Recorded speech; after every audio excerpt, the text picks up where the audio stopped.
വളരെ കൗതുകകരമായിട്ടും അക്കാദമിക്കായിട്ടും ചർച്ച ചെയ്യാൻ ഞാൻ ആഗ്രഹിക്കുക. കാരണം ഞാൻ ഇടുക്കിയിൽ നിന്നാണ് സംസാരിക്കുന്നത്. അപ്പൊ ഞങ്ങളുടെ നാട്ടിലൊരു 30% പോപ്പുലേഷൻ എന്ന് പറയുന്നത് തമിഴ്നാട്ടിൽ നിന്നുള്ള ആളുകളാണ്.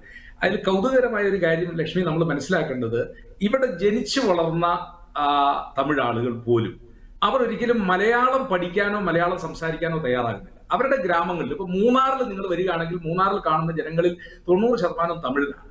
അവര് ചിലപ്പോൾ നിങ്ങളോട് കമ്മ്യൂണിക്കേഷന്റെ ഭാഗമായിട്ട് ചെറിയ മലയാളം പറയൂ എന്നുള്ളതല്ലാതെ അവരെപ്പോഴും തമിഴ് സംസ്കാരവും തമിഴ് ഭാഷയും അത് വിട്ടിട്ടുള്ള ഒരു കാര്യം അവർക്കില്ല.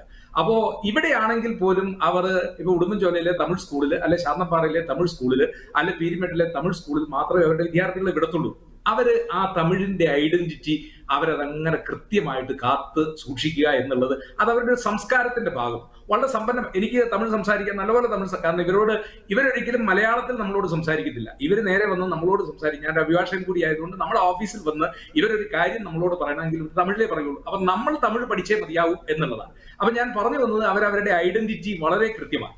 ഇനി ഈ ഭാഷയുടെ ഒരു സംസ്കാരം, ഇവിടെ ഗോപകുമാർ സാർ പറഞ്ഞ നമ്മൾ പോലീസ് സ്റ്റേഷൻ എന്ന് പറയുന്ന ഒരു പദത്തിന് ഇന്ന് വരെ മലയാളം പദം കണ്ടിട്ടില്ല. പോലീസ് സ്റ്റേഷൻ നമ്മളെപ്പോഴും നമ്മുടെ ദൈനംദിന ജീവിതം. പക്ഷെ അവർക്ക് കാവൽ തുറ എന്ന് പറയുന്ന വളരെ കൃത്യമായ ഒരു പദം തമിഴിലുണ്ട്. എല്ലാ വാക്കുകൾക്കും, എല്ലാ ഇംഗ്ലീഷ് പദങ്ങളും നിങ്ങൾ നോക്കിക്കോ, അതിന് പര്യാപ്തമായ തമിഴ് ഭാഷ, അത്ര സമ്പന്നമായ ഒരു ഭാഷയാണ് തമിഴ് ഭാഷ. ആ തമിഴിന്റെ ഐഡന്റിറ്റി അവര് അതെല്ലാ കാലഘട്ടത്തിലും സൂക്ഷിച്ചിട്ടുണ്ട്. പക്ഷെ ഇതിന്റെ അകത്തൊരു രാഷ്ട്രീയമുണ്ട്.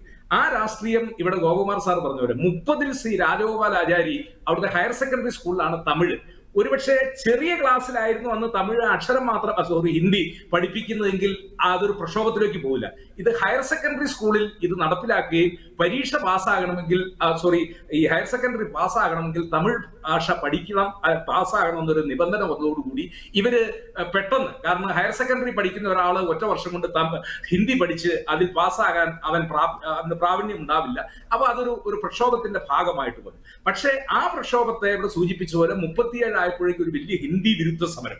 ആ ഹിന്ദി വിരുദ്ധ സമരമാണ് ഈ പെരിയോർ EV രാമസ്വാമി നായിക്കരും അതുപോലെ തന്നെ എന്താ പറയുന്നത് നമ്മുടെ സോമസുന്ദര ഭാരതി തുടങ്ങിയവരൊക്കെ അതിന്റെ ഒരു ഉപഭോക്താക്കളായിട്ട് വരികയും അതിനുശേഷം പിന്നീട് ഈ പറഞ്ഞ പോലെ കരുണാനിധി അല്ലെങ്കിൽ എന്താ പറഞ്ഞ അണ്ണാദുരയ്ക്ക് ശേഷം കരുണാനിധി, ഇതെല്ലാം. പക്ഷെ ഇപ്പൊ ഇതിന്റെ അകത്തൊരു രാഷ്ട്രീയമുണ്ട്. ആ രാഷ്ട്രീയമാണ് നമ്മൾ കാണേണ്ടത്. അതായത് തമിഴ്നാടിന്റെ രാഷ്ട്രീയം എന്നും ദ്രവിഡിയൻ പൊളിറ്റിക്സ് ആണ്. അത് കരുണാനിധി ഒരു ഭാഗത്ത് നിൽക്കുമ്പോൾ MGR മറുഭാഗത്ത്, ഇനി MGRന് ശേഷം ജയലളിത ഒരു ഭാഗത്ത്. അപ്പോൾ കരുണാനിധി ഒരു ഭാഗത്താണെങ്കിൽ ഒന്നുകിൽ MGR അല്ലെങ്കിൽ ജയലളിത ഒരു ഭാഗത്ത്.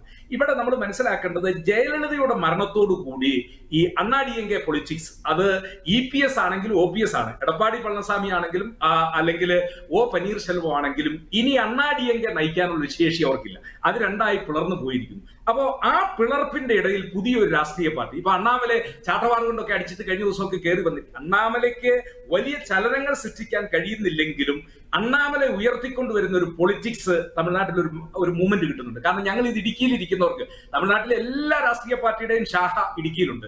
വിടുതലൈ ശിർത്തി എന്ന് പറയുന്ന ഒരു തീവ്രവാദി സംഘടന അവിടെ രൂപം കൊണ്ട അതിന്റെ കൊടി പിറ്റേ ദിവസം ശാന്തമ്പാറ ഉയർത്തിയിരിക്കും. അതാണ് അവരുടെ ഒരു കൾച്ചർ എന്ന് പറയുന്നത്. അപ്പൊ ഈ തമിഴ്നാട് രാഷ്ട്രീയത്തെ നമ്മളിപ്പോ കാണുമ്പോൾ അണ്ണാഡിഎംകെയുടെ ഒരു തളർച്ച, ആ ഗ്യാപ്പിലേക്ക് ഇടിച്ചു കയറാനായി ഇപ്പോ പ്രിന്റു മഹാദേവിന്റെ പാർട്ടി അതായത് അവര് BJP വല്ലാതെ ശ്രമിച്ചുകൊണ്ടിരിക്കും. അപ്പൊ അണ്ണാഡിഎംകെ ഇപ്പൊ തമിഴ്നാട്ടിൽ വല്ലാതെ ക്ഷയിച്ചിരിക്കുന്നു. അത് രണ്ടായിരിക്കുന്നു.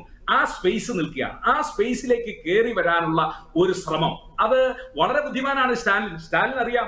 ഒരിക്കൽ ആ സ്പേസിലേക്ക് ഹിന്ദുത്വവാദവുമായി BJP കടന്നു വന്നാൽ, കേന്ദ്രത്തിൽ അവരുടെ ഭരണവും കൂടെ നടക്കുമ്പോഴത്തേക്കും അങ്ങനെ കയറി വന്നാൽ ചിലപ്പോ തന്റെ ഉൾപ്പെടെയുള്ള കാൽക്കീഴിലെ മണ്ണ് ഒലിച്ചു പോകാൻ, കാരണം ഒരിക്കൽ കോൺഗ്രസിന്റെ ഒരു ശക്തി കേന്ദ്രമായ ഇത് ഈ ഹിന്ദി വിരുദ്ധതയുടെ പേരിൽ ഒറ്റയടിക്ക് ഒലിച്ചു പോയിട്ട് പിന്നെ ഞങ്ങൾക്ക് അങ്ങോട്ട് കടന്നില്ല. ഇപ്പൊ ഞങ്ങൾക്ക് ഒരു 8%, 10% വോട്ട്, അത് ഈ DMKയുടെ ഒരു തണലിൽ നിൽക്കുന്നത്. ഇപ്പൊ കന്യാകുമാരി ജില്ല കോൺഗ്രസ് മുഴുവൻ. പക്ഷേ ഞങ്ങൾക്ക് അതിനപ്പുറത്തേക്കോ ഇല്ലെങ്കിൽ ചില പ്രദേശങ്ങൾക്കൊഴിയാൻ ആ നിലനിൽപ്പ് ഇപ്പോൾ നിൽക്കുകയാണ്. അപ്പോ വളരെ ബുദ്ധിമാനായ സ്റ്റാലിന് ഒരു കാര്യം മനസ്സിലാകുന്നു, ഈ ദ്രവിഡിയൻ പൊളിറ്റിക്സിനെ കത്തിച്ചു നിർത്തിയില്ല എങ്കിൽ വരാൻ പോകുന്ന ഒരു അപകടം എന്ന് പറയുന്നത് അണ്ണാഡിഎംകെയുടെ സ്പേസിലേക്ക് കടന്നു വരാൻ പോകുന്നത് പ്രിന്റു മഹാദേവിന്റെ പാർട്ടിയാണ്. അതിന് അതിന് നരേന്ദ്രമോദി വളരെ ശ്രമം നടത്തുന്നുണ്ട്. കാരണം അദ്ദേഹം തമിഴ് സംഗമം എവിടെയാ വാരണാസിയിൽ കൊണ്ട് തമിഴ് സംഗമം നടത്തി. അതുപോലെ തന്നെ ഷീ ജിൻ പിങ്ങിന്റെ ഒരു സന്ദർശനം കാഞ്ചീപുരത്ത് നടത്തിയിട്ട് നല്ല തമിഴ്ക്കാർ ഉടുക്കുന്നത് പോലെ വെള്ള വേഷ്ടിയും ഇടതോട്ട് മുണ്ടും ഒക്കെ എടുത്ത് ഇന്ത്യയുടെ പ്രധാനമന്ത്രി നടക്കുന്നത് ഒക്കെ നമ്മൾ കണ്ടതാണ്. അപ്പോ അവിടെ ഒരു പൊളിറ്റിക്സ് കളിക്കുന്നതിന് വേണ്ടി BJP വല്ലാതെ ശ്രമം നടത്തുന്നു. ആ വിജയം കണ്ടുപോയാൽ DMK അടിത്തറ തകർക്കുമെന്നുള്ള കാര്യം വളരെ ബുദ്ധിമാനായ സ്റ്റാലിൻ മനസ്സിലാക്കുന്നു. അതുകൊണ്ടാണ് 2024 67 68 തീർന്ന ആ ഹിന്ദി വിരുദ്ധ വികാരത്തെ വീണ്ടും കത്തിച്ചുകൊണ്ട് ഇപ്പൊ വന്നിരിക്കുന്നത്. ഇനി ഒരു കാര്യം കൂടി പറഞ്ഞുകൊണ്ട് ഞാൻ അവസാനിപ്പിക്കാം. 2026 കേരളത്തിൽ തെരഞ്ഞെടുപ്പ് നടക്കുന്ന പോലെ തമിഴ്നാട്ടിലും തെരഞ്ഞെടുപ്പ് നടക്കുകയാണ്. ഇപ്പോ സ്റ്റാലിന് വെല്ലുവിളിയില്ല. പക്ഷെ തമിഴ്നാടിന്റെ ഒരു പൊളിറ്റിക്സ് എന്താണെന്ന് ചോദിച്ചാൽ നിമിഷ നേരം കൊണ്ട് അവിടുത്തെ ചിത്രം മാറാവുന്നതാണ്. അങ്ങനെ ഒരു ചിത്രം മാറുന്നതിന് മുമ്പ് തന്നെ ഭദ്രമായിട്ട് ഇതിനെ അടയ്ക്കണമെങ്കിൽ ആ പഴയ ഹിന്ദി വിരുദ്ധത അതിനെ ആളിക്കത്തിക്കുകയും അതോടൊപ്പം തന്നെ തന്റെ ദ്രവിഡിയൻ കൾച്ചറിന്റെ പിന്നിൽ താൻ തന്നെയാണ് എന്ന് സ്ഥാപിക്കുന്നതിനും വേണ്ടി വളരെ സമർത്ഥമായിട്ട് ഇന്നിപ്പോ അദ്ദേഹത്തിന്റെ പ്രതിനിധി തിരുവനന്തപുരത്ത് വന്നിരിക്കുന്നതിന്റെ കാരണം അടുത്ത ചർച്ച ചെയ്യാം.